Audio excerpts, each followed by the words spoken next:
Assalamualaikum warahmatullahi wabarakatuh.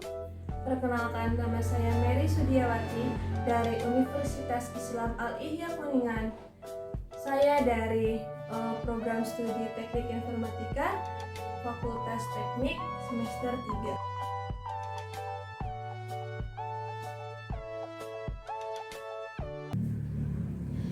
Di sini saya akan menjelaskan materi perihal device input output atau modul I/O.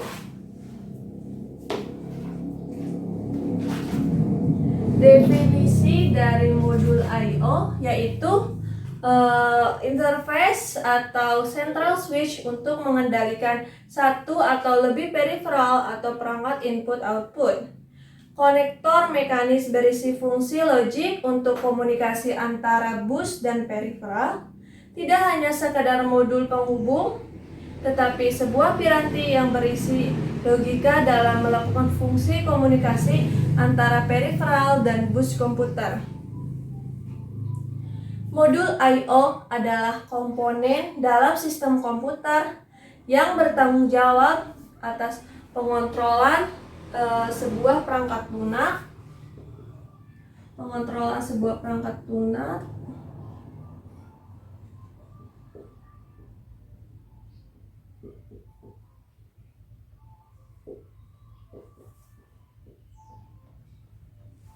kemudian bertanggung jawab atas pertukaran data antar perangkat lunak tersebut dengan memori utama maupun dengan register-register CPU.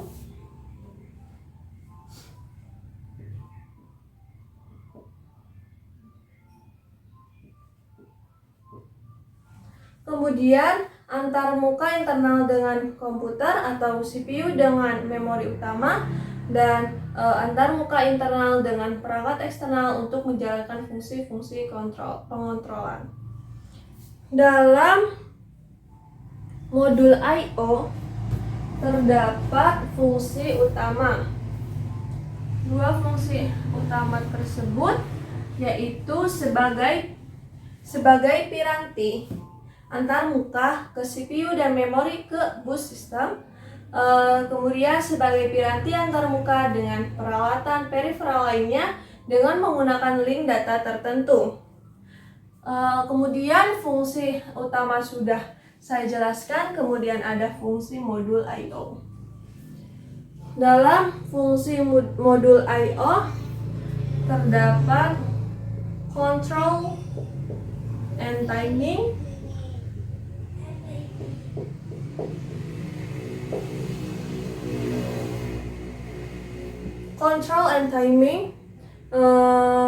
merupakan fungsi modul I/O yang mensinkronkan kerja masing-masing komponen penyusun komputer dan mengatur sistem secara keseluruhan. Kemudian ada komunikasi CPU.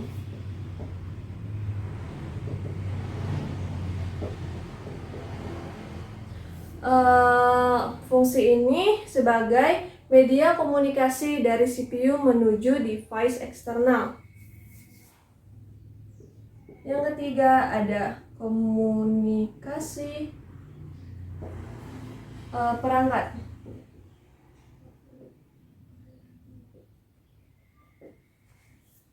Pada fungsi komunikasi perangkat, modul I/O berfungsi sebagai media komunikasi dari device eksternal menuju CPU. Kemudian ada data buffering.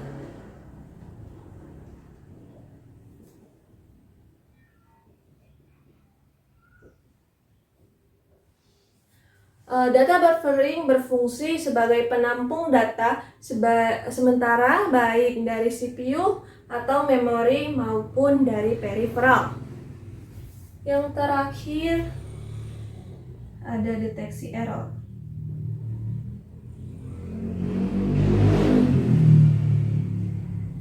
Deteksi error berfungsi sebagai pendeteksi kesalahan yang ditimbulkan oleh device.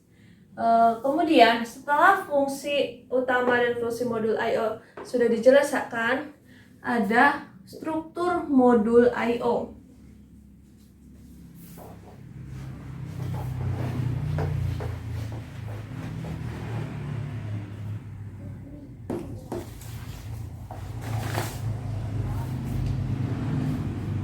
dalam struktur modul I/O. Antar muka modul I/O ke CPU melalui bus sistem komputer terdapat 3 saluran, yaitu yang pertama ada saluran data, yang kedua ada saluran alamat, dan yang ketiga ada saluran kontrol. Saluran data adalah saluran yang memberikan lintasan bagi perpindahan data antara dua modul sistem. Nah, terlihat jelas di sini digambar pada saluran data kita ada dua salurannya, yaitu data registrasi dan status kontrol register. Kemudian saluran alamat. Bus control digunakan untuk mengontrol akses ke saluran alamat, penggunaan data, dan saluran alamat. Dari saluran alamat kita masuk ke I/O logic, kemudian ke external. Kemudian ada saluran kontrol, digunakan untuk menandakan sumber atau tujuan data pada bus data. Misalnya CPU akan membaca sebuah Word 8, 16 dan 30 atau 32 bit data memori, maka CPU akan menaruh alamat Word yang dimaksud pada saluran alamat. Bagian terpenting adalah blok logika I/O yang berhubungan dengan semua peralatan antarmuka peripheral. Terdapat fungsi pengaturan dan switching pada blok ini.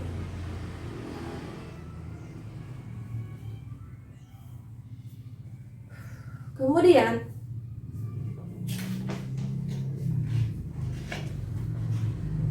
ada yang namanya teknik input-output.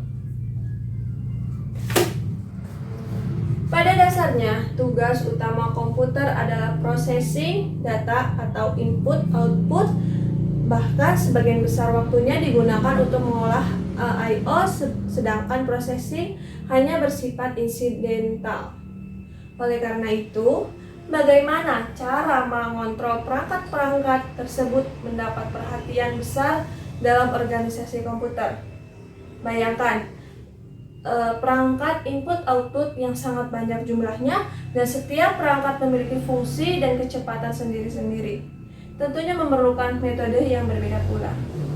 Metode transfer data perangkat input-output terdapat dua macam, yaitu metode software dan metode hardware. Nah, transfer data, software, dan metode hardware.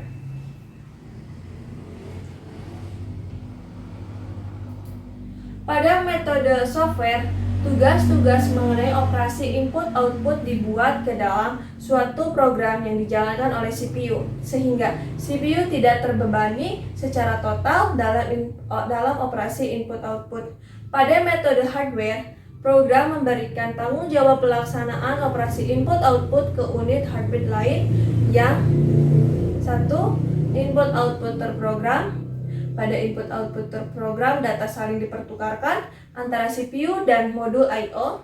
CPU mengeksekusi program yang memberikan operasi I/O kepada CPU secara langsung, seperti pemindahan data, pengiriman perintah baca maupun tulis, dan monitoring perangkat.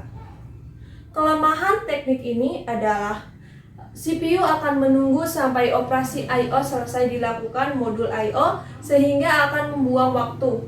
Apalagi CPU lebih cepat proses operasinya. Dalam teknik I/O terprogram, terdapat dua macam implementasi perintah I/O yang terdapat dalam instruksi I/O, yaitu memory map I/O dan isolated I/O.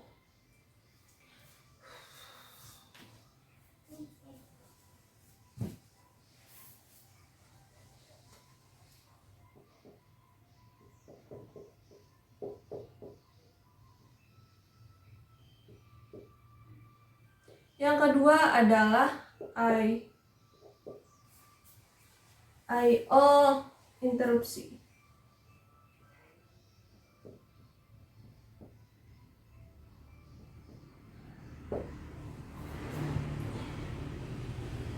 Masalah yang dijumpai pada I/O terprogram adalah bahwa CPU harus menunggu modul I/O yang diinginkan agar siap baik untuk menerima maupun mengirim data dalam waktu yang relatif lama.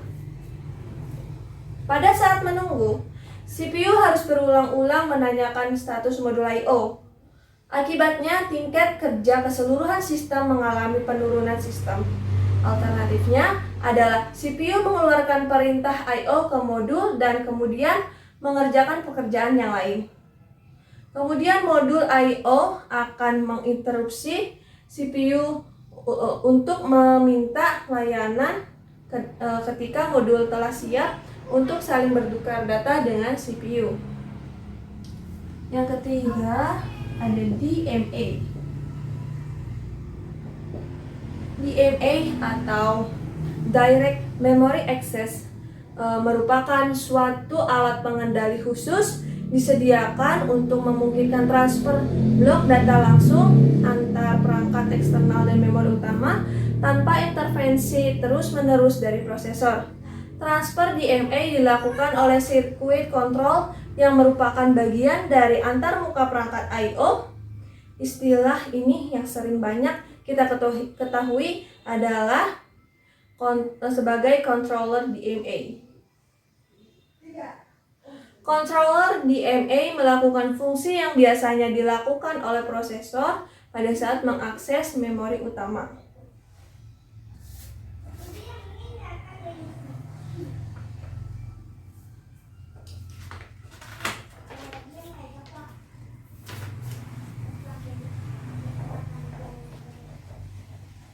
Di sini ada cara kerja DMA.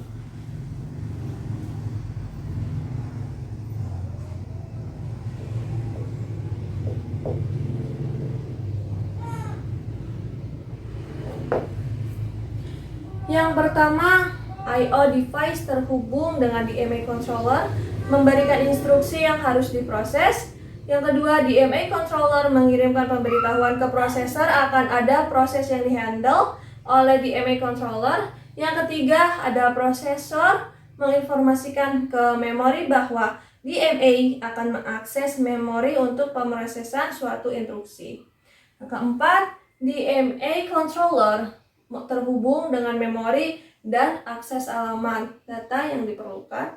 Yang kelima, ada DMA controller mengirimkan hasil proses kembali ke I/O device. Dan yang terakhir, jika proses selesai, DMA controller kembali melaporkan ke prosesor bahwa proses telah beres dilakukan.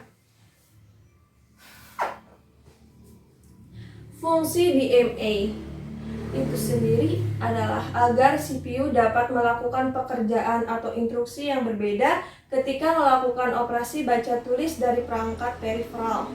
Tanpa adanya DMA, CPU akan terus sibuk melakukan operasi baca tulis atau transfer data dan tidak dapat melakukan atau menyelesaikan instruksi yang lain.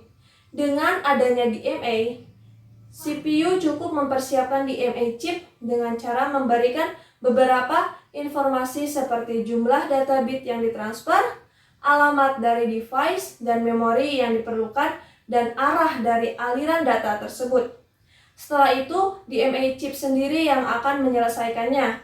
DMA chip akan melakukan interrupt ketika pekerjaannya sudah selesai.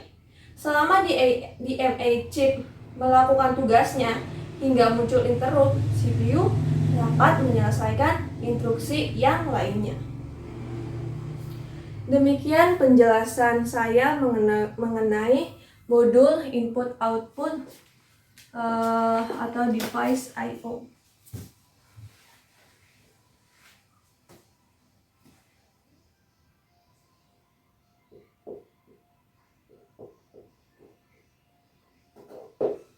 Simpulan dari penjelasan yang tadi saya sampaikan yaitu komputer tersusun atas beberapa komponen penting seperti CPU, memori, dan perangkat I/O. Sistem bus adalah penghubung bagi keseluruhan komponen dalam menjalankan tugasnya. Kumpulan lintasan atau saluran berbagai modul disebut interkoneksi. Direct Memory Access atau DMA adalah Suatu alat pengendali khusus disediakan untuk memungkinkan transfer blok data langsung antar perangkat eksternal dan memori utama tanpa intervensi terus-menerus dari prosesor. Tanpa adanya DMA, maka proses input-output akan selalu membuat CPU fokus penuh untuk mengerjakan proses transfer data dan menyebabkan proses menjadi lambat. Dengan adanya DMA, CPU cukup memulai prosesnya dan bisa melakukan kerja lain selama proses transfer itu berlangsung dan tinggal menunggu informasi dari DMA controller jika proses transfer tersebut sudah selesai hingga alur pemrosesan menjadi jauh lebih efisien. Demikian penjelasan saya melalui video kali ini. Kurang lebihnya mohon maaf. Wassalamualaikum warahmatullahi wabarakatuh.